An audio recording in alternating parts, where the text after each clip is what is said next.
நினைவு கூறுதலின் தியானங்கள். Reprint number 2464, மே 1899, பக்கம் 639.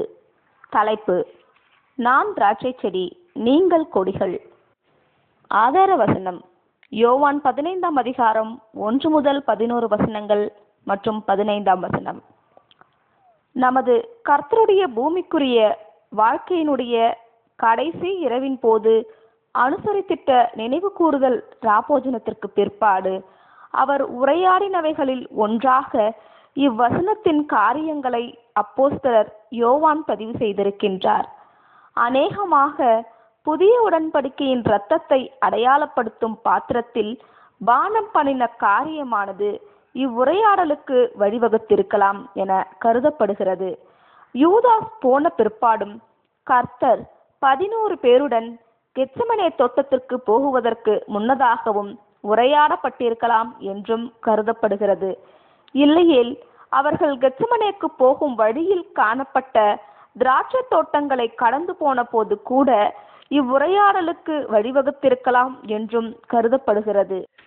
அல்லது ஆலயத்தின் பொன்னினால் ஆன நுழைவாயிலில் உள்ள கதவில் பொறிக்கப்பட்டுள்ள பொன்னினால் ஆன மாபெரும் திராட்சை செடியை பார்த்த மாத்திரத்திலும் உரையாடப்பட்டிருக்கலாம் என்றும் கருதப்படுகின்றது.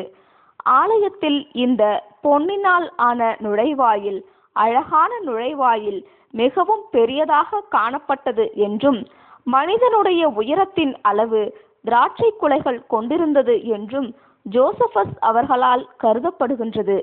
வேறொரு எழுத்தாளர் பின்வருமாறு எழுதுகின்றார்: இலைகளும் மொக்குகளும் மங்கலான செந்நிற பொன்னினாலும் அதன் குலைகள் மஞ்சள் நிற பொன்னினாலும் அதன் திராட்சை பழங்கள் விலையேற பெற்ற கற்களினால் செய்யப்பட்டிருந்தது.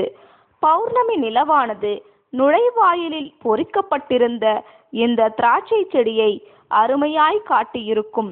இயேசு இவைகளை சொன்ன பின்பு தம்முடைய சீஷருடனே கூட கெதரோன் என்னும் ஆற்றுக்கு அப்புறம் போனார். அங்கே ஒரு தோட்டம் இருந்தது. அதிலே அவரும் அவருடைய சீஷர்களும் பிரவேசித்தார்கள் என்பது முதலாம் அனுமானத்திற்கு ஆதரவாய் உள்ளது. யோவான் 18ஆம் அதிகாரம் 1ஆம் வசனம். இது அவர்கள் ராபோஜனத்திற்கு பிற்பாடு அநேகமாக நடு இரவு வரையிலும் மேல் வீட்டறையில் காணப்பட்டார்கள் என்பதை காட்டுகின்றது. இதற்கு பின்னர் நமது கர்த்தர், எழுந்திருங்கள், இவ்விடம் விட்டு போவோம் வாருங்கள் என்றார். யோவான் 14ஆம் அதிகாரம் 31ஆம் வசனம். நான் மெய்யான திராட்சை செடி என்ற வார்த்தையானது போலியான அல்லது பொய்யான திராட்சை செடி ஒன்று இருக்கின்றது என்ற கருத்தை நமது மனதுக்கு கொடுக்கின்றதாய் இருக்கிறது. இன்னுமாக இது அதே யோவான் வாயிலாக நமது கர்த்தர் 2 அறுவடைகள் காணப்படும், அதாவது மெய்யான திராட்சை செடியின் கனி சேர்க்கப்படும், பின்னர் பூமியின் திராட்சை குலைகள் சேர்க்கப்படும் என்ற உண்மையை நமக்கு நினைப்பூட்டுவதாகவும் இருக்கின்றது. வெளிப்படுத்தல் 14ஆம் அதிகாரம் 18 முதல் 20 வசனங்கள். மெய்யான திராட்சை செடி உண்மையான சபையை குறிக்குமானால் பூமியின் திராட்சை செடியானது போலியான உண்மையற்ற பொய்யான சபையை குறிக்கின்றதாய் இருக்கின்றது. பரமபிதா திராட்சை செடியை நட்டவரும் திராட்சை செடியின் சொந்தக்காரரும் உண்மையான திராட்சை செடியை பராமரிக்கிறவரும் ஆகிய தோட்டக்காரராக இருக்கின்றார். மேலும் இவருக்கே திராட்சை செடி தனது கனிகளை கொடுக்கின்றது.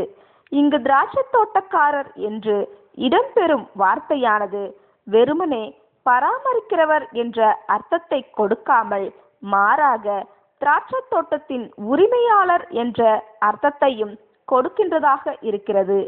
இதற்கு இசைவாகவே வேத வாக்கியங்கள் அனைத்தும் காணப்படுகின்றது. தேவனே மனிதனுக்கான நம்பிக்கையாகவும் அவனுடைய இரட்சகராகவும் தேவன் மூலம் மாத்திரமே பாவம் மற்றும் மரணத்திலிருந்து விடுதலை வருகிறதாகவும் வேத வாக்கியங்கள் முன்வைக்கிறது.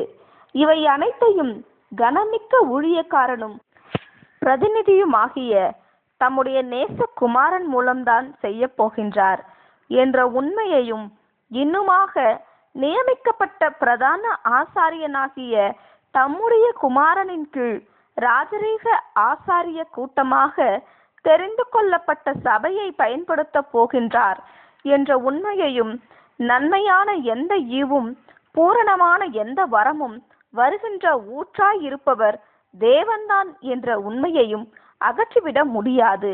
1 கொரிந்தியர் 8ஆம் அதிகாரம் 6ஆம் வசனம், யாக்கோப்பு 1ஆம் அதிகாரம் 17ஆம் வசனம். என்னில் உள்ள கொடி என்பது ஒவ்வொரு பெயர் கிறிஸ்தவனையும் கிறிஸ்தவன் என்று அறிக்கை பண்ணுகிற அனைவரையும் கிறிஸ்தவ மார்க்கத்தின் உண்மைகளை பெயரளவில் ஒப்புக்கொண்டு அதற்கு ஆதரவு தெரிவிக்கின்றவர்கள் அனைவரையும் குறிப்பதாக நாம் புரிந்து கொள்ளக்கூடாது. நீதிமானாக்கப்பட்ட விசுவாசியானவன் திராட்சை செடியில் கொடியாவதற்கு ஆயத்தப்படுகிறவனாக மாத்திரம் இருக்கின்றான். ஆனால் அவனுடைய விசுவாசமும் இந்த விசுவாசத்தினாலாகும் நீதிமானாக்கப்படுதலும் அவனை கொடியாக்காது. விசுவாசத்தின் மூலமாக நீதிமானாக்கப்படுதல் எனும் படியை முதலாவதாக எடுத்துக்கொண்டு பிற்பாடு தங்களை ஜீவ பலியாக தேவனிடத்தில் ஒப்பு கொடுத்து விட்டு இப்படியாக அர்ப்பணிப்பின் வாயிலாக கிறிஸ்துவனுடைய மரணத்திற்குள்ளாக ஞானஸ்நானம் பெற்றுக்கொண்டவர்கள் மாத்திரமே கொடிகள் ஆகுகின்றனர். நாம் கிறிஸ்துவுக்குள் அங்கத்துவம், அதாவது திராட்சை செடியின் கொடிகள் ஆகுவதற்குரிய இந்த வழிமுறையானது ரோமர் 6ஆம் அதிகாரம் 3 முதல் 5 வரையிலான வசனங்களில் அப்போஸ்தலரால் தெளிவாக கூறப்பட்டுள்ளது. நம்முடைய பேப்டிஸ்ட் சகோதரர்கள் தவறுதலாய் செய்வது போல நாமும் சரி, அப்போஸ்தலர்களும் சரி, தண்ணீரில் மூழ்கும் ஞானஸ்தானத்தை கிறிஸ்துவின் சரீரத்திற்குள் அங்கத்துவம் ஆகுவதற்கான நிபந்தனையாக முன்வைக்காமல், மாறாக அப்போஸ்தலர் வலியுறுத்துவது போன்று நாமும் வலியுறுத்துவது என்னவெனில், தங்களுடைய சித்தத்தை கிறிஸ்துவினுடைய சித்தத்திற்குள்ளாக மூழ்கடித்துக் கொள்ளாத எவரும் கிறிஸ்துவின் சரீரத்திற்குள் அங்கத்துவம் அடைவதில்லை. அதாவது அவரோடு மரிப்பதற்கு தங்களை அர்ப்பணிக்க வேண்டும். நீதிமானாக்கப்பட்ட மனிதர்களாக தங்களையே மரணத்திற்கு சரணடைய செய்து பின்னர் அது முதல் கிறிஸ்து இயேசுவுக்குள்ளும் அவருக்கு கீழ் அனைத்து காரியங்களிலும் தங்களது வழிகாட்டியாக அல்லது தலையாக அவரால் ஆளப்படுகிறவர்களுமாகிய புதிய சிருஷ்டியாய் காணப்பட வேண்டும். இப்படியாக இப்பொழுது தெய்வீக ஏற்பாட்டிற்கு ஏற்ப உண்மையான திராட்சை செடியின் கொடிகள் ஆகியுள்ளவர்கள் மத்தியில் 2 வகுப்பார் காணப்படுகின்றனர். அதாவது கனி கொடுக்கின்ற கொடிகள் மற்றும் உறிஞ்சிகள் என்று அழைக்கப்படும் கனி கொடுக்காத கொடிகள். ஆனால் இவர்கள் இருவரின் நிலையும் ஒவ்வொரு விதமான வளர்ச்சி என்று சொல்லப்படலாம். ஒவ்வொரு கொடியும் மிக சிறிய முளைகளாகவே ஆரம்பிக்கின்றன. ஒவ்வொரு கொடியும் இலைகளை வளர செய்கின்றன. ஒவ்வொரு கொடியும் முக்கிய தண்டாகிய கிறிஸ்து மற்றும் தெய்வீக நோக்கம் மற்றும் வாக்குத்தத்தங்கள் எனும் ஒரே வேரிலிருந்து உயிர்ச்சாராகிய போஷாக்கை பெற்றுக்கொள்வதற்குரிய ஒரே மாதிரியான வாய்ப்பை பெற்றிருக்கின்றது. திராட்சை செடியின் அனைத்து கொடிகளும் தங்களுக்காகவே தங்களது பலத்தை செலவிடும் தன்மை கொண்டிருக்கின்றது. அதாவது கனிகளை கொடுப்பதை பார்க்கிலும் கொடிகளை உருவாக்கும் தன்மை கொண்டிருக்கின்றது. எனினும் மாறுபட்ட தன்மையையும் காணப்படுகின்றது. சரியான கொடிகளில் கனிக்கான மொக்குகள் காணப்படுவதையும் உறிஞ்சிகளிடத்தில் இந்த கனிக்கான மொக்குகள் இல்லாமல் இருப்பதையும் திராட்சை தோட்டத்திற்கான உதவியாளர்கள் ஆரம்பத்திலேயே கண்டு கொள்ளலாம் என்று நமக்கு தெரிவிக்கின்றனர். இப்படியாகவே கர்த்தருடைய அர்ப்பணிக்கப்பட்ட ஜனங்களின் விஷயத்திலும் காணப்படுகின்றது. இவர்களிடம் அவர் அதிக அளவிலும் அருமையான தன்மையிலும் கனிகளை உடனடியாக எதிர்பார்ப்பதில்லை. ஆயினும் கனி கொடுப்பதற்கு ஏதுவான பிரயாசங்களுக்கான சுவடுகள் அல்லது மொக்குகள் இருக்கின்றதா என பார்ப்பார். மேலும் உண்மையான திராட்சை செடியின் சரியான கொடியாக இருப்பவர்களிடத்தில் இந்த கனிகளுக்குரிய மொக்குகள் ஆரம்பத்திலே வெளிப்பட்டுவிடும். கர்த்தருக்காகவும் அவருடைய நோக்கங்களுக்காகவும் ஊழியம் செய்வதின் மூலம் கர்த்தருக்கு மகிமையை சேர்க்கும் விதமாக கனி கொடுக்கத்தக்கதான விருப்பத்தை கொண்டிராதவர்கள் கனி கொடுப்பதற்கு பதிலாக கிறிஸ்துவுடன் ஒன்றுபடுவதன் காரணமாக உருவாகும் ஆசீர்வாதங்களையும் அறிவையும் பயன்படுத்தி கொண்டு மனுஷர் முன்பாக தங்களை உயர்த்தி கொள்ளுபவர்களாகவும் மாம்சத்தில் வேஷம் போடுகிறவர்களாகவும் இருப்பவர்கள் தொடர்ந்து கொடிகளாக தக்க வைப்பதற்கு பாத்திரமற்றவர்களாக கருதப்பட்டு வெட்டப்பட்டு போவார்கள். அதாவது எல்லா விதத்திலும் கொடிகள் என்று அடையாளம் கண்டு கொள்ளப்படுவது நிறுத்தப்படும் நிலைக்கு ஆளாகுவார்கள். இப்படிப்பட்டவர்கள் கர்த்தரால் புறக்கணிக்கப்பட்ட பிற்பாடும் தங்களது பச்சை இலைகள், புத்துணர்வு முதலானவைகள் சில காலம் வரையிலும் தக்க வைத்துக் கொள்ளலாம். எனினும் கொஞ்சம் காலத்திற்குள்ளாக நேர்மைக்கான அனைத்து சுவடுகளையும் இவர்கள் இழந்து விடுவர். இவர்கள் உலர்ந்து போய்விடுவர். இப்படிப்பட்டவர்கள் கொடிகளாக இருப்பது நின்ற பிற்பாடு இவர்கள் ஒரு காலத்தில் கொடிகளாக காணப்பட்டார்கள் என்ற உண்மை எதற்கும் பயன்படாது. காரணம், கொடிகளுடைய மரத்திற்கு தண்டிற்கு எவ்விதமான முக்கியத்துவமும் இல்லை. அவைகள் எரிக்கப்பட்டு அழிக்கப்பட்டுவிடும். கனி கொடுப்பதற்குரிய ஆதாரத்தை கொடுத்து கொண்டிருக்கும் திராட்சை செடியின் சிறப்பான நல்ல கொடிகளும் கூட வெட்டி விடுதல் அவசியமாயிருப்பது போன்று கர்த்தருடைய ஜனங்கள் மத்தியில் மிகவும் உண்மையானவர்களாகவும் நேர்மையுள்ளவர்களாகவும் காணப்படுகிறவர்களுக்கும் கூட கர்த்தருடைய பராமரிப்பும் ஒழுங்குபடுத்துதலும் அவசியப்படுகின்றது. இல்லையேல் இவர்களும் விரைவில் செடித்தண்டை வளர்க்கிறவர்களாகிவிட்டு அதிகமான கனிகளை கொடுக்க தவறுகிறவர்களாய் காணப்பட்டு விடுவார்கள். தான் விரும்பும் சரியான மற்றும் முதிர்ச்சியடைந்த கனிகளை கொடுப்பதற்கு எவ்வளவு இலைகள், முளைகள், கிளைகள் அவசியமென தோட்டக்காரர் அறிந்திருப்பது போல நாமும் அதிகமான கனிகளை கொடுப்பதற்கு ஏதுவான மிகுந்த அனுகூலமான பூரணமான சூழல் எது என்பதை நமது பரமபிதாவும் நன்கு அறிந்துள்ளார். பல்வேறு திசைகளில் நம்முடைய லட்சியங்கள், குறிக்கோள்கள் முளைவிடுவதை அவர் காண்கின்றார். மேலும் இந்த முளைகள் நம்மை எவ்விடத்திற்கு நடத்தும் என்பதை நாம் அறியோம். ஆனால் அவர் அறிவார். நம்முடைய இந்த முளைகளானது அவருடைய வழி நடத்துதலினால் கிள்ளிவிடப்படுகின்றதினால் இத்திட்டங்களுக்கென செலவிட நாம் நோக்கம் கொண்டிருந்த பலமும் சக்தியும் நம்மில் ஏற்கனவே வளர ஆரம்பித்துவிடும். வளர்ந்து கொண்டும் இருக்கும் கனிகளை முதிர பண்ணுவதற்கேதுவாக செலவிடப்படுகின்றது. இந்த கிள்ளி விடுதல்களின் நிமித்தம் கர்த்தருடைய சித்தத்திற்குள்ளாக தனது சித்தத்தை முழுக பண்ணியுள்ள தேவனுடைய உண்மையான பிள்ளைகள் சோர்வடைவதும் இல்லை, கோபமூட்டப்படுவதும் இல்லை. அவன் தன்னுடைய ஞானமற்ற தன்மையை குறித்து அறிந்தவனாகவும் மாபெரும் தோட்டக்காரருடைய ஞானத்தின் மீது நம்பிக்கை கொண்டவனாகவும் இருக்கின்றான். ஆகவே ஏதோ ஒரு திசையை நோக்கின அவனுடைய முயற்சியை தெய்வீக வழி நடத்துதலானது தடை பண்ணும்போது கர்த்தருடைய சித்தமும் கர்த்தருடைய வழியும் சிறப்பானது என்றும் ஆசீர்வாதத்தையே கொண்டு வரும் என்றுமுள்ள நிச்சயத்துடன் தன்னுடைய திட்டங்கள் தடை பண்ணப்பட்டதை சந்தோஷத்துடன் எடுத்துக்கொள்ளுவான். பிதாவின் பிரதிநிதியாக இயேசு திராட்சை செடியின் முதல் கொடிகளை காத்து கொண்டார். அவருடைய கடிந்து கொள்ளுதல்களில் அல்லது ஆலோசனைகளின் வாயிலாக அப்போஸ்தலர்களை சுத்திகரித்தபடியால், கிள்ளிவிட்டபடியால் தம்முடைய 3½ வருட ஊழியத்தினுடைய நிறைவின் போது அவரால், நான் உங்களுக்கு சொன்ன உபதேசத்தினாலே நீங்கள் இப்பொழுதே சுத்தமாயிருக்கிறீர்கள் என்ற வார்த்தைகளை கூற முடிந்தது. யோவான் 15:3. இன்னுமாக தம்முடைய ஜெபத்தில் பிதாவினிடத்தில், நீர் எனக்கு தந்தவர்களை கொடிகளாக, சீஷர்களாக, அங்கங்களாக காத்து கொண்டு வந்தேன். கேட்டின் மகன் கெட்டுப்போனானே அல்லாமல் அவர்களில் ஒருவனும் கெட்டுப்போகவில்லை என்றும் கூறினார். யோவான் 17:12. ஆனால் இதற்கு பின்னர் இந்த ஜெபத்தில் குறிப்பிடப்பட்டுள்ள கொடியின் பராமரிப்பு மற்றும் கிள்ளி விடுதலானது இதே மாதிரி நமது கர்த்தராகிய இயேசுவினால் செய்யப்படுவதில்லை.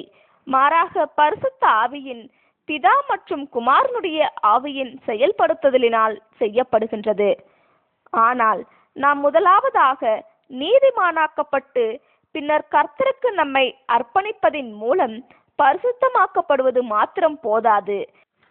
நாம் கிறிஸ்துவின் சரீரத்திற்குள் பிரவேசித்து திராட்சை செடியின் கொடிகள் ஆகுவது மாத்திரம் போதாது, சிறிய முளையாக காணப்படுவதும் நல்லதுதான். கொடியாக வளர்ந்து கொடியானது கொடிச்சுருளை விடுவதும் நல்லதுதான். எனினும் கொடி பெரியதாகவோ அல்லது சிறியதாகவோ, எவ்வளவு வயது முதிர்ந்ததாகவோ அல்லது இளமையானதாகவோ காணப்பட்டாலும், காணிகள் உண்டு பண்ணும் உயிர்ச்சாரானது திராட்சை செடி மற்றும் வாக்குத்தத்தமாகிய அதன் வேருடன் தொடர்ந்து உறவு கொண்டிருப்பதன் மூலம் கிடைக்கப்பெறும் என்பதை நாம் நினைவில் கொள்ள வேண்டும். ஒருவேளை உறவிலிருந்து பிரிந்து போவோமானால் அனைத்து நம்பிக்கைகளும் உலர்ந்து போய்விடும். நாம் கிறிஸ்துவுக்குள் காணப்பட்டால் மாத்திரமே மற்றும் அவர் மூலம் தேவனுடைய சுதந்திரர்களாய் காணப்பட்டால் மாத்திரமே நமக்கு இவ்விஷயத்தில் பங்கு காணப்படும். மேலும் இப்படியாக மாத்திரமே நம்மால் மாபெரும் தோட்டக்காரர் நாடும் கனிகளையும் கொடுக்க முடியும். கொடியானது நான் முதலில் கிறிஸ்து வாயிலாக திராட்சை செடியுடன் இணைந்து காணப்படுவது எனக்கு அவசியமாய் இருந்தது. ஆனால் இப்பொழுது என்னால் தனித்து நிற்க முடியும் என கூறுவது அறிவீனமாய் இருக்கும். யாரெல்லாம் தனித்து நிற்கின்றார்களோ, யாரெல்லாம் திராட்சை செடியிலிருந்தும் மற்ற கொடிகளிலிருந்தும் பிரிந்து காணப்படுகிறார்களோ, அவர்கள் சீக்கிரமாய் உலர்ந்து போய் விடுவார்கள். மேலும் திராட்சை செடியில் நிலைத்திருப்பவர்கள் திராட்சை செடிக்கு தொடர்ந்து நேர்மையுடன் காணப்பட வேண்டும் மற்றும் அதே திராட்சை செடியின் மற்ற அனைத்து உண்மையான கொடிகளுடன் ஒன்றுபட்டும் காணப்பட வேண்டும். இங்கு நாம் உண்மையான திராட்சை செடியில் காணப்படுவதிலும் உண்மையான கொடிகளுடன் ஒன்றுபட்டு காணப்படுவதிலும் உள்ள முக்கியத்துவத்தை நாம் காண்கின்றோம். திராட்சை செடி மற்றும் கொடிகள் பற்றின பாடம் தொடர்பான தவறான கருத்து பல்வேறு சபை பிரிவுகளில் காணப்படும் நம்முடைய நண்பர்களினால் அடிக்கடி கூறப்படுகின்றன. இவர்கள் திராட்சை செடியின் கொடியானது கிறிஸ்தவர்களின் பல்வேறு சபை பிரிவினர் என்று கூறிக்கொள்கின்றனர். இது ஒரு பயங்கரமான தவறை ஆழ பதிய வைத்து விடுகின்றது. அதாவது ஒவ்வொரு தனிப்பட்ட கிறிஸ்தவனும் இந்த கொடிகளில், உதாரணத்திற்கு ரோமன் கத்தோலிக்க பிரிவில் அல்லது கிரேக்க கத்தோலிக்க பிரிவில் அல்லது மெத்தடிஸ்ட் பிரிவில் அல்லது லூதரன் பிரிவில் அல்லது பிரெஸ்பிடேரியன் பிரிவில் அங்கத்துவம் பெற்றுக்கொள்வது அவனுக்குரிய கடமை எனும் பயங்கரமான தவறை ஆழ பதிய வைத்துள்ளது. இதற்கு மாறான சரியான கருத்து என்னவெனில், அதாவது கர்த்தருக்கு தன்னை அர்ப்பணித்துக் கொள்ளும் ஒவ்வொரு தனிப்பட்ட கிறிஸ்தவனும் மெய்யான திராட்சை செடியின் ஒவ்வொரு தனிப்பட்ட கொடியாகிறான் மற்றும் அவனுடைய ஊழியங்கள் சபை பிரிவு எனும் கனிகளை கொண்டு வருவதற்காக அல்லாமல் மாறாக அவனுடைய சொந்த குணலட்சணத்திலும் ஜீவியத்திலும் தேவனுடைய ஆவியின் கனிகளையே கொண்டு வருகின்றதற்காகவே காணப்பட வேண்டும். கொடிகள் குறித்த தவறான இந்த கருத்தை குறித்து ஒரு எழுத்தாளர் பின்வருமாறு கூறுகின்றார்: பெரியதாகவும் வளமை பொருந்தினதாகவும் இருக்கும் கனியற்ற சபைகளை தேவன் விரும்புவதில்லை. அவர்கள் உலர்ந்து போகும்படிக்கு விட்டுவிடுகின்றார். கிறிஸ்துவுடன் நெருக்கத்தில் காணப்படும் சபைகளே விரைவாக வளர்வார்கள். இந்த தவறான கருத்தில் உள்ள தவறான வாதத்தை புரிந்து கொள்வதில் எவருக்கும் கஷ்டம் இல்லை. ஒருவேளை இது சரியான கண்ணோட்டமாக இருக்குமாயின், ஜனங்களின் எண்ணிக்கையில் பெரியதாகவும் ஆஸ்தியிலும் மனுஷர் மத்தியிலுமான கனத்திலும் மிகவும் வளமை உடையதாகவும் இருக்கும் சபை அமைப்புகளே மிகுந்த சத்தியத்தை உடையவர்களாகவும் கர்த்தரிடத்திலிருந்து பரிசுத்த ஆவியாகிய உயிர் சாற்றை மிக நேரடியாக பெற்றுக்கொள்பவர்களாக இருப்பார்கள். இப்படி இருக்கும் பட்சத்தில் ரோம கத்தோலிக்க மார்க்கமானது பரிசுத்தமானதாகவும் சிறப்பானதாகவும் கர்த்தருக்கு நெருக்கமானதாகவும் கிறிஸ்தவர்கள் மத்தியில் காணப்படுவதாக இருக்க வேண்டியிருக்கும். கிரேக்க கத்தோலிக்க மார்க்கம் இரண்டாவது இருப்பதாக உரிமை கோரும். மெத்தடிஸ்ட் மூன்றாவதாகவும் மற்றவைகளும் இப்படியாக வரிசையில் காணப்படும். இப்படிப்பட்டதான விளக்கத்தில் இருக்கும் தவறை சுட்டி காண்பிக்க புத்தியுள்ள ஜனங்களுக்கு தேவைப்படுவதில்லை. கொடிகளை சபை பிரிவுகளுக்கு பொருத்தும் போது ஏற்படும் முரண்பாடுகளானது கொடிகளை தனிப்பட்ட கிறிஸ்தவனுக்கும் அவனுடைய ஆவிக்குரிய வாழ்க்கைக்கும் பொருத்தும் போது முரண்பாடாக இல்லாமல் மற்றும் இந்த உண்மை முற்றிலுமாக காரண காரியத்திற்கு உட்பட்டதாகவும் இசைவானதாகவும் காணப்படுகின்றது. மாபெரும் தோட்டக்காரரின் பார்வையில் பிரியமாய் இருக்கும் கனிகளை கொடுக்கத்தக்கதாக விசுவாசத்திலும் நம்பிக்கையிலும் கர்த்தருக்கான ஊழியத்திற்குரிய அர்ப்பணிப்பிலும் கிறிஸ்துவுக்குள் நிலைத்திருப்பவர்கள் தெய்வீக ஏற்பாடுகளின் காரணமாக அடிக்கடி வேலி அடைக்கப்பட்டுள்ள இடுக்கமான வழியில் தாங்கள் இருப்பதையும் மற்றும் பல்வேறு திசைகளை நோக்கின தங்களது பிரயாசங்கள் அத்திசையிலிருந்து மாற்றப்படுவதையும் அல்லது தங்களது நோக்கங்கள் தடை பண்ணப்படுவதையும் காண்பார்கள். ஆனால் இந்த அனுபவங்கள் அனைத்தும் தங்களால் சரியாக ஏற்றுக்கொள்ளப்படுவதன் விளைவாக தாங்கள் கிருபையிலும் அறிவிலும் தேவனுடைய அன்பிலும் ஆவியின் கனிகளிலும் வளர்வதை உணர்ந்து கொள்கின்றனர். ரோமர் 8:28. ஒருவன் என்னிலும் நான் அவனிலும் நிலைத்திருந்தால் என்ற நமது கர்த்தருடைய வார்த்தைகளானது திராட்சை செடி மற்றும் கொடிகளுக்கும் இடையிலான நெருக்கமான உறவை நம்முடைய கவனத்திற்கு கொண்டு வருகின்றது. திராட்சை செடிக்கும் அதன் கொடிக்கும் இடையே அப்படிப்பட்ட ஓர் ஒற்றுமை காணப்படுவதினால் நாம் ஒரு கொடியை எங்கெல்லாம் தொட்டாலும் நாம் திராட்சை செடியையே தொடுகின்றவர்களாய் இருப்போம். அது கொடிகள் அடங்கிய ஒரு திராட்சை செடியாகும். இப்படியாகவே கிறிஸ்துவின் சரீரம் அநேக அங்கங்களையுடைய ஒரே சரீரமாக காணப்படுகின்றது. எங்கெல்லாம் கிறிஸ்துவினுடைய சரீரத்தின் ஓர் அங்கம் அல்லது ஒரு கொடி காணப்படுகின்றதோ அங்கு கிறிஸ்துவின் சகல பல்வேறு அம்சங்களும் காணப்படுகின்றது. ஆவியில் நோக்கத்தில் புதிய சிருஷ்டிகளென காணப்படுகின்றது. கிறிஸ்துவுக்குள்ளான இந்த ஒருமையே வல்லமைக்கான கனிகளை கொடுப்பதற்கான மற்றும் மாபெரும் தோட்டக்காரராகிய பிதாவினால் கொடிகள் அங்கீகரிக்கப்படுவதற்கான இரகசியமாய் காணப்படுகின்றது. என்னை அல்லாமல் உங்களால் ஒன்றும் செய்யக்கூடாது என்ற வார்த்தைகள் கிறிஸ்துவின் சரீரத்தில் உள்ள உண்மையாய் அர்ப்பணம் பண்ணியுள்ள ஒவ்வொருவரின் இருதயத்திலும் ஆழமாக பதிக்கப்படுவதற்கு பாத்திரமானதாகும். ஆனால் கிறிஸ்துவுக்குள் நிலைத்திருப்பதென்பது மாபெரும் தோட்டக்காரரின் சித்தம் அனைத்திற்கும் கீழ்ப்படுத்தி ஒப்பு கொடுப்பதையும் மற்றும் அவருடைய ஞானம் சிறந்ததென அனுமதிக்கும் அனைத்து கிள்ளி விடுதல்களுக்கும் மகிழ்ச்சியுடனும் சாந்தத்துடனும் கீழ்ப்படுத்தி ஒப்பு கொடுப்பதையும் குறிக்கின்றதாய் இருக்கின்றது. கிள்ளி விடுதல் மற்றும் சிற்றையின் அவசியம் தொடர்பாக பெயர் பெற்ற இறையியல் வல்லுநர் ட்ரென்ச் அவர்கள் பின்வருமாறு அருமையாய் கூறியுள்ளதாவது: இப்படியாகவே தேவன் விஷயத்திலும் அவருடைய தெரிந்து கொள்ளப்பட்ட ஊழியர்கள் சிலரின் விஷயத்திலும் நிகழ்கின்றது.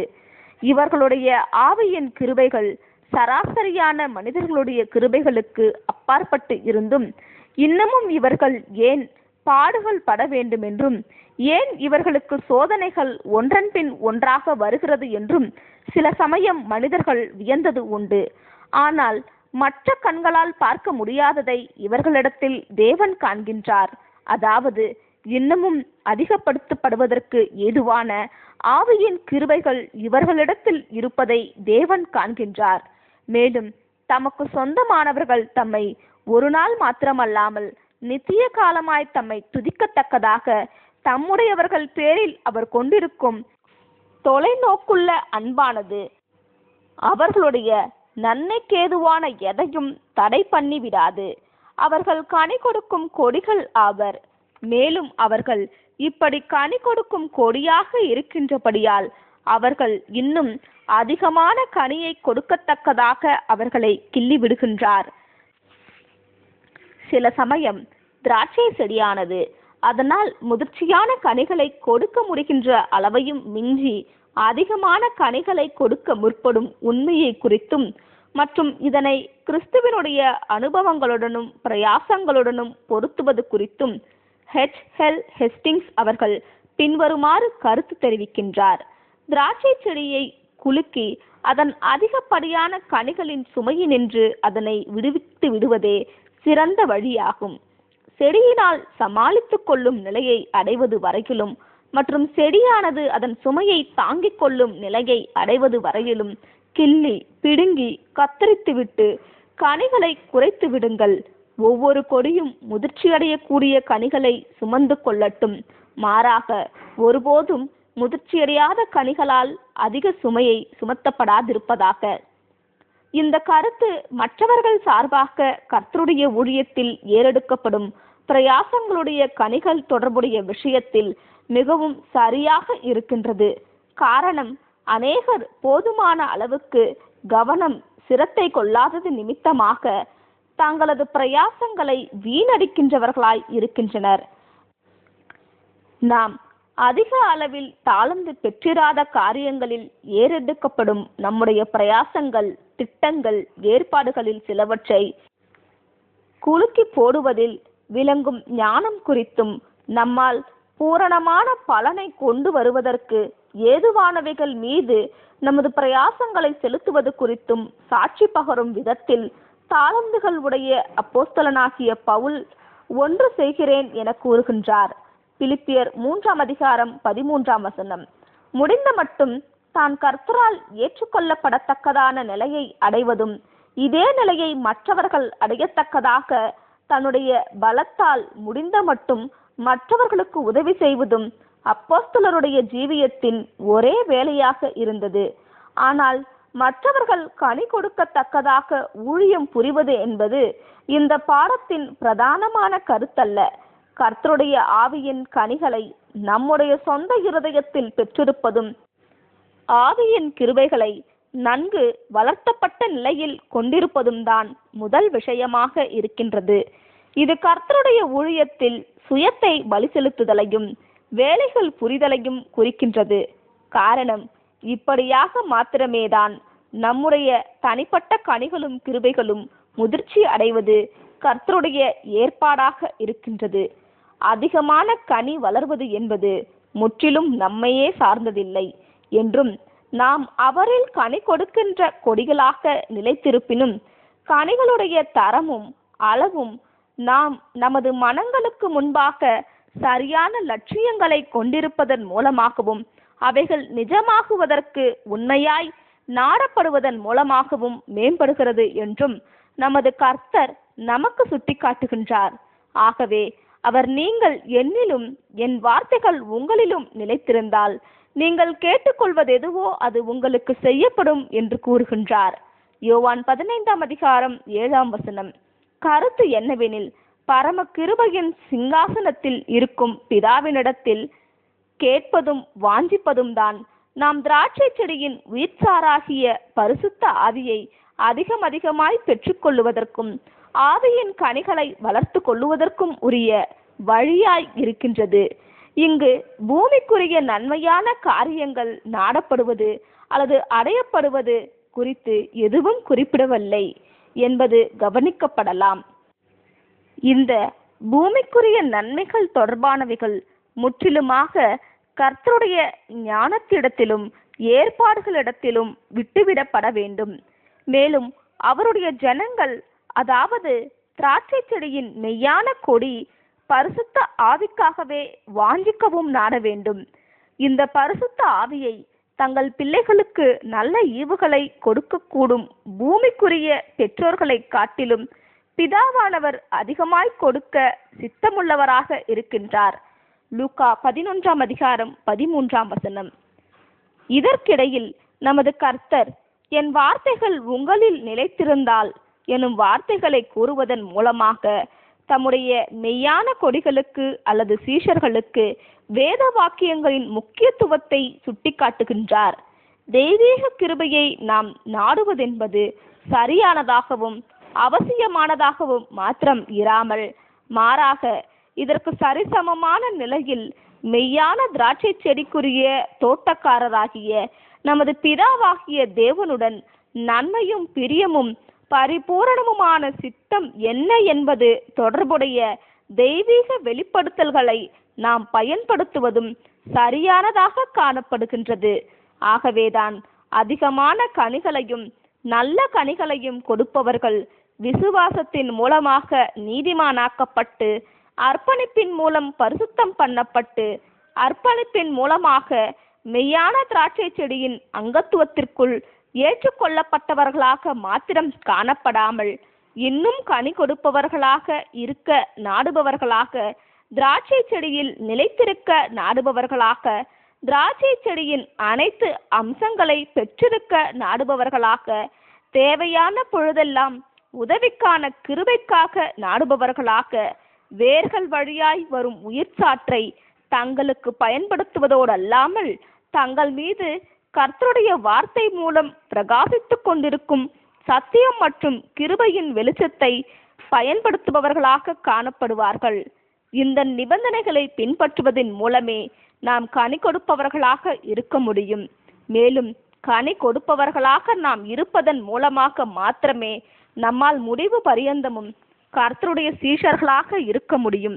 ஏனெனில் தற்காலத்தில் காணப்படும் சபையானது உண்மையை, அன்பை, கீழ்ப்படுதலை கொண்டிருப்பதாக அறிக்கை பண்ணுபவர்களை கொண்டிருக்கும் கூட்டத்தாராக, அதாவது தகுதிக்கான தேர்வின் கீழிருக்கும் சபையாக மாத்திரம் இருக்கின்றனர் என்பதை நாம் நினைவில் கொள்ள வேண்டும். இவர்களுடைய அறிக்கையின் நேர்மையை நிரூபிக்கத்தக்கதாக கர்த்தர் பரீட்சைகளை கொண்டு வருவார் மற்றும் தங்களது அறிக்கையின் நேர்மையை நிரூபிப்பவர்கள் மாத்திரமே ஆலயத்தின் வாயிலில் காணப்பட்ட பொன்னினால் ஆன திராட்சை செடி அடையாளப்படுத்தும் மகிமை அடையும் சபையின் அங்கங்களாக ஏற்றுக்கொள்ளப்படுவார்கள். மெய்யான கொடிகள் அனைத்தும் தம்முடைய அன்பை குறித்தும், தம்முடைய அக்கறையை குறித்தும், அவர்களுக்கான தம்முடைய பராமரிப்பு குறித்தும், திராட்சை செடியில் அங்கத்துவம் அடைவதற்குரிய நிபந்தனைகளுக்கு இசைவாக அவர்கள் தங்களது அழைப்பையும் தெரிந்து கொள்ளுதலையும் உறுதிப்படுத்திக் கொள்ள வேண்டும் என்ற தமது வாஞ்சியை குறித்தும் உணர்ந்திட நமது கர்த்தர் விரும்புகின்றார். ஆகவே தம்முடைய அன்பை குறித்து பலமான வார்த்தைகளினால் அவர்களுக்கு உறுதிப்படுத்துகின்றார். பிதா தம்மீது கொண்டிருக்கும் அன்பை போன்றே தாமும் அவர்கள் மீது அன்பு கொண்டிருப்பதாக கர்த்தர் அவர்களிடம் கூறினார். இந்த அவருடைய வார்த்தைகளிலுள்ள உண்மைத்தன்மைக்கு பல்வேறு சாட்சிகளும் இதோடு கூட கர்த்தருடைய வார்த்தைகளின் மகா மேன்மையும் அருமையுமான வாக்கு தத்தங்களும் சான்றுகளாக காணப்பட்டாலும் இது முழுமையாக புரிந்து கொள்வதற்கு மிகவும் அற்புதமான ஒன்றாக உள்ளது. நமது கர்த்தர் இயேசு பிதாவினால் மிகவும் அன்பு கூறப்பட்டார் என்பதும், அவரை நமது நேசகுமாரன் என்று கூறப்பட்டதும் எப்படி மற்றும் ஏன் என்று நம்மால் உடனடியாக அறிந்து கொள்ளப்படலாம். ஆனால் இதே அன்பானது நமது ஆண்டவரால் திரும்பி நம்மிடம் செலுத்தப்படுகின்றது என்பதை நாம் அறியும் போது நம்மை மலைக்க செய்கின்றது. நாம் தேவனுடைய பிள்ளைகள் என்று அழைக்கப்படுவதினாலே பிதாவானவர் நமக்கு பாராட்டின அன்பு எவ்வளவு பெரிதென்று பாருங்கள். உலகம் அவரை அறியாதபடியினாலே நம்மையும் அறியவில்லை. 1 யோவான் 3:1. பிதாவின் அன்பை நமது கர்த்தர் இயேசு முழுமையாக வெளிப்படுத்தி தெரிவித்தார். யோவான் 14:7. ஆனால் இந்த ஆழமான அன்பு சிறுமந்தையினருக்கு மாத்திரமே உரியது என்ற வரையறையும் இருக்கின்றது. தேவன் இவ்வளவாய் உலகத்தை அன்பு கூர்ந்தார் மற்றும் நமது கர்த்தர் இயேசுவும் உலகத்தை அன்பு கூர்ந்தார். ஆனால் அனுதாப அன்பின் அடிப்படையிலும் அவர்களுக்கு நன்மை செய்து கொடுக்க வேண்டும் என்ற வாஞ்சையிலும் தான் ஆகும். ஆனால் இங்கு சபை மீது கர்த்தர் கொண்டதாக கூறும் அன்பானது முற்றிலும் வேறே அன்பாகும். அவர் சொல்லியிருக்கும் அன்பு அவருக்கென தங்களை முழுமையாய் அர்ப்பணம் பண்ணியுள்ளவர்களுக்கு மாத்திரமே காணப்படுகின்றது. உண்மையில் இந்த அர்ப்பணிப்பு தான் அவருடைய விசேஷித்த அன்பை பெற்றுக்கொள்வதற்குரிய ரகசியமாகும்.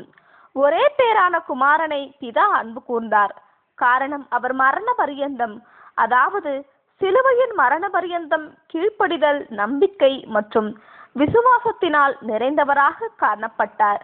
அதுபோலவே அதே அன்பானது நீதிமானாக்கப்பட்டு ஆண்டவரின் ஆவியினால் நிரப்பப்பட்டு அவருடைய அடிச்சுவட்டில் நடப்பதற்கும் தங்களது சிலுவையை எடுத்துக்கொண்டு அவரை பின்தொடர விரும்புகிறவர்களாக காணப்படுபவர்கள் மீது கடந்து வந்துள்ளது. நம்முடைய அருமையான மீட்பரிடத்திற்கு கடந்து வந்த அதே தேவனுடைய அன்பானது மேற்கூறப்பட்டவர்களிடத்திலும் கடந்து வருகின்றது மற்றும் அவர்களிடத்தில் மீட்பருடைய அன்பும் கடந்து வருகின்றது. இவர்களுக்கே எல்லாம் உங்களுடையது. நீங்கள் கிறிஸ்துவினுடையவர்கள், கிறிஸ்து தேவனுடையவர். தேவன் தெரிந்து கொள்ளப்பட்டவர்கள் மேல் குற்றஞ்சாட்டுகிறவன் யார்? தேவனே அவர்களை நீதிமானாக்குகிறவர். ஆக்கினைக்குள்ளாக தீர்க்கிறவன் யார்? கிறிஸ்துவே மரித்தவர் என்ற நல்ல செய்தியும் கடந்து வருகின்றது. 1 கொரிந்தியர் 3:22-23, ரோமர் 8:33-34 வசனங்கள். இந்த விசேஷமான அன்பானது இந்த வகுப்பாருடைய அர்ப்பணிப்பு மற்றும் கீழ்ப்படிதலின் அடிப்படையில் காணப்படுவது போன்று, இந்த அன்பானது அர்ப்பணிப்பு மற்றும் கீழ்ப்படிதலின் ஆவி தொடர்ந்து காணப்படுவதையும் சார்ந்துள்ளது. ஒருவேளை அவர்களது பக்தி தணிந்து போய் சுயத்தின் மீதான அன்பினாலும் உலகத்தின் ஆவியினாலும் நிரப்பப்பட்டு விடுவார்களானால், இதற்கேற்ப அவர்கள் பரிசுத்த ஆவியை துக்கப்படுத்துகின்றவர்களாக இருப்பார்கள். அவர்கள் கர்த்தருடைய இந்த விசேஷமான அன்பினின்று விலகி போய் விடுபவர்களாக இருப்பார்கள். ஆகவேதான் என்னுடைய அன்பினை நிலைத்திருங்கள் என நமது கர்த்தர் கூறுகின்றார். இந்த வார்த்தைகள் கர்த்தருடைய அன்பை நாம் இழந்து விடுவதற்கும் தள்ளப்பட்டு போவதற்கும், தேவனை பிரதானமான அன்பினால் அன்பு கூறுபவர்களுக்கு வைத்துள்ள மகா மேன்மையானவைகளுக்கென நமது அழைப்பையும் தெரிந்து கொள்ளுதலையும் உறுதிப்படுத்த தவறி போவதற்கும் நமக்கு வாய்ப்புள்ளது என்பதை தெரிவிக்கின்றது. 2 பேதுரு 1:4-11 வசனங்கள், 1 கொரிந்தியர் 9:27 நாம் கொண்டிருக்கும் அன்பானது கீழ்ப்படிதலில் வெளிப்படும் என்பதை நாம் மனதில் கொள்வது முக்கியமாகும். ஆகவே கீழ்ப்படியாமை என்பது கர்த்தருடைய கண்ணோட்டத்தில் அன்பில்லாமல் இருப்பதற்கான சான்றாக இருக்கின்றது. மேலும் இந்த சான்று நியாயமான கண்ணோட்டத்தின்படியான கணிப்பு என்று நாம் அனைவரும் ஒப்புக்கொள்ள வேண்டும். சிலர் கேட்கலாம், ஒருவேளை நாம் அறியாமையின் காரணமாக கீழ்ப்படியாமல் இருந்தால் இந்த கணிப்பு எவ்வாறு பொருந்தும்? நம்முடைய அறியாமைக்கு கர்த்தர் ஏற்பாடு பண்ணியுள்ளார் என்பதே நமக்கு பதிலாகும். எப்படி எனில், முதலாவதாக தேவனுடைய மனுஷன் நன்கு தகவல்கள் பெற்றவனாகவும் தேறினவனாகவும் எந்த நற்கிரியையும் செய்ய தகுதியுள்ளவனாகவும் இருக்கும்படியாக அவர் நமக்கு சத்தியத்தின் வார்த்தைகளை கொடுத்துள்ளார். மற்றும் இரண்டாவதாக, அவருடைய பார்வைக்கு பிரியமானவைகளை நாம் செய்திட நமக்கு உதவி செய்யும் அவருடைய வார்த்தைகளை புரிந்து கொள்வதற்கும் பரிசுத்த ஆவியை அடைவதற்கும் உதவிகள் அருளப்படுமென நமக்கு அவர் வாக்களித்துள்ளார். 2 தீமோத்தேயு 3:16-17, யோவான் 16:13 வசனங்கள். ஆகவே கர்த்தருடைய வார்த்தைகள் தொடர்புடைய விஷயத்தில் அஜாக்கிரதையுடன் இருப்பதென்பது அன்பு இல்லாமைக்கான ஒரு சான்றாக இருக்கின்றது. தாம் பிதாவினுடைய சித்தத்திற்கு கீழ்ப்படிந்ததே தாம் பிதாவின் நேசகுமாரனாக பிதாவின் அன்பில் நிலைத்திருந்து தொடர்வதற்கான காரணமாக இருக்கின்றது என்றும், ஒருவேளை நாமும் கர்த்தருடைய அன்பில் நிலைத்திருந்து அவருடைய சிங்காசனத்திலும் மகிமையிலும் பங்கடைவோமே ஆனால் நாமும் கர்த்தருக்கு கீழ்ப்படிதலுடன் இருப்பதை எதிர்பார்ப்பார் என்றும் நமது கர்த்தர் சுட்டிக்காட்டுகின்றார். என்னுடைய சந்தோஷம் உங்களில் நிலைத்திருக்கும்படிக்கும் உங்கள் சந்தோஷம் நிறைவாய் இருக்கும்படிக்கும் இவைகளை உங்களுக்கு சொன்னேன். யோவான் 15:11. நமது கர்த்தருடைய கட்டளைகளும் அறிவுரைகளும் நம்மை பயப்படுத்துவதற்கும் நம்முடைய சந்தோஷத்தை எடுத்து போடுவதற்கும் நோக்கமுடையவைகள் அல்ல. மாறாக மிகவும் கனி கொடுக்கின்ற கொடிகள் நன்கு அறிந்திருக்கின்றது போலவே கர்த்தருடைய வார்த்தைகளுக்கு கீழ்ப்படிவதும் இப்படியாக அவரிலும் அவருடைய அன்பிலும் நிலைத்திருப்பதன் வாயிலாக அடையப்பெறும் ஸ்லாக்கியங்களும் மாபெரும் சந்தோஷமுமாகும். உலகம் அளிக்கும் அனைத்து அற்புதமான சந்தோஷத்திற்கும் மேலான சந்தோஷமாகும். இது எல்லா புத்திக்கும் எட்டாததும் இருதயத்தை ஆளுகை செய்கிறதுமான சந்தோஷமாகவும் சமாதானமாகவும் இருந்து தற்போதுள்ள ஜீவியம் பற்றியது மாத்திரமல்லாமல் இனி வரப்போகின்ற ஜீவியம் பற்றியதுமான வாக்குத்தத்தத்தையும் நிச்சயத்தையும் கூடவே கொண்டு வருகின்றதாகவும் இருக்கின்றது. ஆமேன்.